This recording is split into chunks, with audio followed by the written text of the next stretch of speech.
చాక్లెట్లో వచ్చిందా నాకు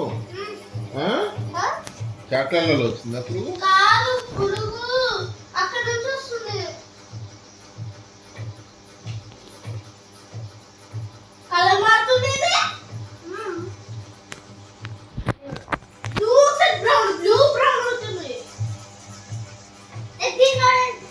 చూడు చూడు blue brown blue brown blue brown blue brown green. వదిలేనా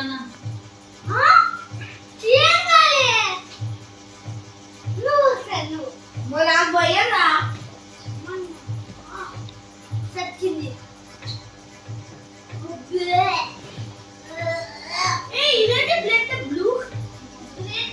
అదే బైక్ కోసం వస్తాను అంటదమ్మా. సత్యనారాయణ గారు ఫోన్ చేస్తాను.